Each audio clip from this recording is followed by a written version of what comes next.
This is the Authentic Persuasion Show. Hey there, and welcome to episode 560 of the Authentic Persuasion Show. My name again is Jason Cutter. You know that from the intro, unless you skip intros, like I sometimes will when I listen to other podcasts, because time is special and precious.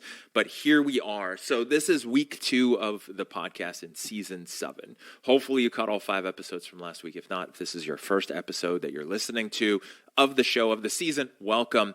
This season, I am focused on having conversations with professional sales educators. I'm not going to go into a lot of it. You can check out episode 555. You can check out 559. Here's the biggest thing. This is something that I wanted to start this week off with that I have seen as something that's just fundamental, and I've been focusing on this now the last few months, is that if you are selling the way that you've been selling, or the way that you sold 2 years ago, 3 years ago, 5 years ago, or beyond, then you're missing opportunities.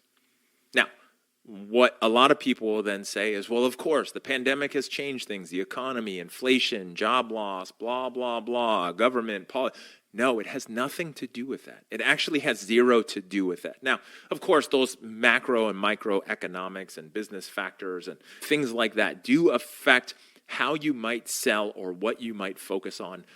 That's really more about what your potential customers, B2C or B2B, are going to find valuable or need in this moment. That's different. I mean, if you've been selling something for years that actually doesn't help your customer in important ways, if you've just been selling hype, if you've been selling the sizzle, but it's the sizzle of a really terrible steak, then it doesn't matter. Like, the economy and everything that's going on right now is going to expose that, and buyers aren't going to buy it. But I would say in general that if that's what you've been doing, if you've been selling sizzle and hype and on the verge of being a snake oil salesperson, then I wish you would stop and just go away anyway. Like, that's a totally different topic for another solo conversation. Specifically, what I'm referring to is the fact that if you're selling the way you did a couple of years ago or beyond, again, nothing to do with the pandemic, but the world of selling has changed. And the reason why is that the world of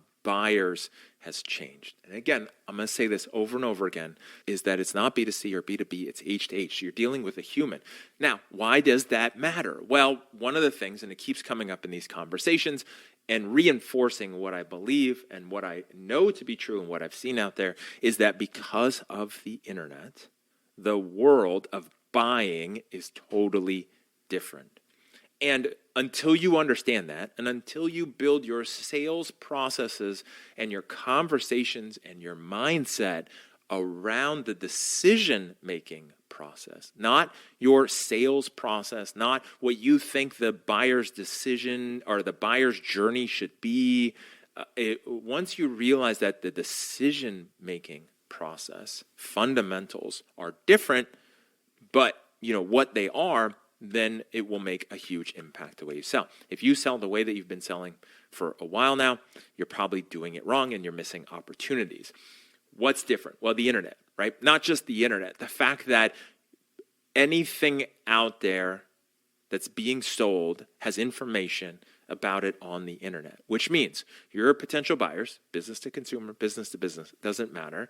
They are armed with all of the knowledge, the facts, the features, the benefits of what you sell. Now, you might say, no, what I sell is so unique and special, and we're a first mover and this and that. That might be true. If that's the case, there's going to take a lot of education for all of your conversations. That's a whole different thing. That's a tough way to sell because you have to do a lot of education. Not impossible. It's just a different mode, right? You have to have a lot of information out there online, and then you have to do a lot of education to sell what you're doing. That is a grind in the beginning until there's enough awareness and it's known out there. Think of the first time the smartphone came out, Apple comes out with the first iPhone, and it's like, what the heck is an iPhone? I know what a BlackBerry is, but I don't know what an iPhone is. And then there's a lot of education, and it takes a while. The early adopters jump on it, and then there's everybody else as they go through. Because of the internet, because of what's out there, there's so much information that buyers are armed with the ability to make decisions On top of that, and this is what I learned from one of my conversations this week with a guest that will be coming out in a few weeks on the podcast, is that we are all conditioned in our personal lives to be able to go online, and he called it the Amazon effect, and I can't remember if it was Greg Accardo or Terry Lowe who said that, but the Amazon effect is that we are all conditioned. Go on Amazon, find it, look at the reviews, look at the ratings, buy it. It gets shipped to us. If we don't like it, we can send it back. But it's so easy to research and find everything that we want that it doesn't take any effort. Then what happens if you're in B2B sales, that person you're selling to is human. That's why I say it's always H to H. That person takes their buying preferences, their lack of time, their desire to find good, safe, easy decisions in what they're buying. They take that into the workplace, and then you're trying to sell them. And they want to just be able to look it up and make smart decisions and go into it armed and aware. If you're selling from the place of being the one who knows the product, having the facts and features, hoarding that information, thinking that they've got to go through you to get information on the product, if you're one of those companies where there's no info on the website, and even to get a demo or to do a free trial or anything like that, they have to go through the gauntlet of dealing with a salesperson to have that initial conversation. You're doing it wrong. Unless you have something so amazing and special that people are willing to jump through your hoops, you're going to lose a lot of people to that painful funnel. And here's why, is people don't want to deal with you. People want to see it, and then they want you to help them with making the right decision. But a lot of people want to feel in control of that process. And they're just conditioned by being able to check it out, being able to see what's up. I mean, back in the day, here's another analogy just popped in my head. Back in the day, when I grew up watching TV, there was 3 channels, and then there was more channels. There was the TV guide, the printed one, and then there was the guide channel. You can go on the guide channel and see everything that's on. If there's a movie or a TV show that you saw that looked interesting, your option was to click to that channel. Obviously, you have to plan your life around it. Click to that channel, watch the show, invest some time in it, and decide if you want to keep watching that show. And sometimes it's well, this is not good yet. I don't know. Should I keep doing? Could I keep watching? Maybe we'll give it another episode. I'll tune in next week. And you're committing. You're I don't know. It's a sunk cost in here, and I don't know if this is going to be worth it. Now I think about it, right? And this is the same thing for the buyer's journey as well. Now, let's say it comes to the evening.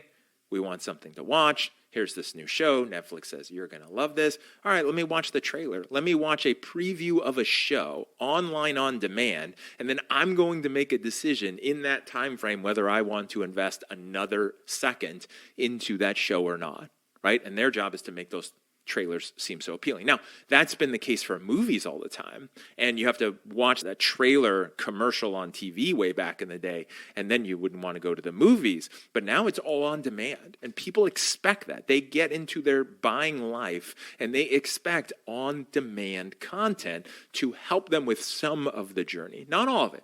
If you sell something that's complicated enough or is a considered purchase, like I say all the time, then it's something that they're going to want to talk to a salesperson at some point. They're going to want the guidance and help from someone like you. But they don't necessarily want to have to deal with you and your hoops just to start out the process. So big thing, keep in mind, the decision process is what it is right now. If you're selling the way it used to be, if you're requiring everyone to jump through your hoops, if you're thinking that everybody at scale needs you to tell them how your product or solution works, what the features are, the benefits, the facts, the figures. If you think they need you for that, then you're wrong and you're missing opportunities. Now, that's not saying that they don't want that from you, that some of the people some of the time will rely on you to educate them or help them with those things or point out other parts. But if you think your role is still feature dumping and just being that one that's the product expert, then you're wrong and you're missing out. And I think that's one of the biggest things right now is if you take anything from this, is that sales in the future is now, is dictated by the buyer's decision-making process. It theoretically always has been, but salespeople think they are the gods of the product and that everyone wants to go through them, and they think that their role is to just talk to people and stuff. And it's so wrong. I won't use the rest of the time in the show to talk about how wrong that has always been, but how wrong it is now, is that you've got to understand that your job is to be their guide. It's to help them. It is to help them make that decision around the framework of understanding what their buying decision looks like, their decision-making process looks like, which is not the standard sales process. It doesn't line up to the stages in your pipeline, in your CRM. That's not how buyers buy. So stop building your sales processes around what you think the stages are and look at it from the buyer's decision-making process and then help them where they are and then help them move forward.